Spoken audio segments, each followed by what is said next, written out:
So mga tol, matapos po nating maibalita na lumitaw na ang makakalaban ni Manny Pacquiao na si WBC Welterweight World Champion Mario Barrios nang mag-flex ito ng bato-batong katawan. Maraming nga po ang nagulat mga tol dahil 2 buwan pa bago ang sagupaan nila ni Manny Pacquiao mukhang kondisyon na ang katawan ni Mario Barrios. Mukhang matagal na nag-iensayo si Mario Barrios at matagal na nitong pinaghahandaan si Manny Pacquiao. Si Manny Pacquiao kasi mga tol, 1 linggo pa lang nag-iensayo sa Amerika at mukhang tama nga din po ang hinala natin na matagal na nag-iensayo itong si Mario Barrios. Sa isa pa po kasing kuha ng litrato ni Mario Barrios, makikita na nakasuot ito ng gloves at naka-headgear. Ibig sabihin mga tol, nakikipag-sparring na si Mario Barrios habang si Pacquiao mga tol, tumatakbo pa lang sa bundok at nakikipag-meets pa lang. Hindi pa napapasabak sa sparring si Pacquiao. Bumanat naman po ang presidente ng MP Promotion na si Sean Gibbons sa pinilex na bumubukol na abs ni Mario Barrios. Wika ni Sean Gibbons, nice daw ang katawan ni Barrios, pang magasin daw ito pero hindi daw yan makakatulong para patibayin ang panga niya. Kumbaga matibay ang katawan ni Barrios, paano naman daw yung panga nito? Kaya nasabi yan ni Sean Gibbons mga tol,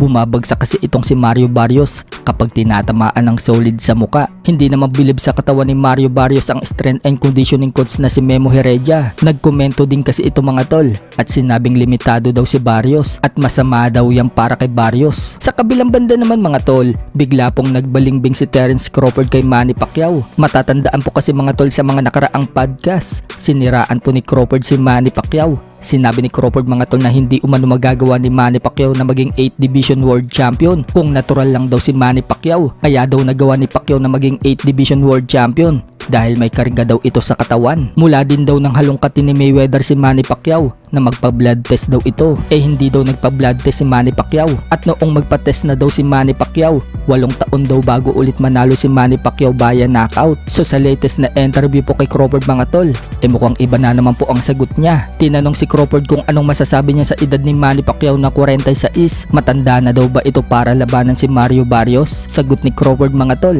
hindi daw niya masasabing matanda na si Manny Pacquiao o hindi pa. Kapag nanalo daw kasi si Manny Pacquiao kay Mario Barrios, lahat daw iba ang sasabihin. Kaya hindi daw siya nagbibigay ng limit sa all-time great katulad ni Manny Pacquiao. Sa ibang balita naman mga tol, matapos pong ma-hospital si Japanese Jinjiro Shigeoka nang talunin siya sa rematch ni Pedro Tadura noong Sabado. Hanggang ngayon mga tol, nasa hospital pa din si Jinjiro Shigeoka. At ayon sa JBC mga tol, ngayong araw daw sila mag-a-announce kung ano ang balita tungkol sa kondisyon ni Shigeoka. So sana okay lang itong si Shigeoka. Hintayin po natin mga tol ang announcement ng JBC. Matatandaan kasi mga tol matapos i-announce na natalo itong si Shigeoka, pagbalik niya ng corner, nawalan siya ng malay at isinakay po siya ng stretcher at diniretso ng hospital.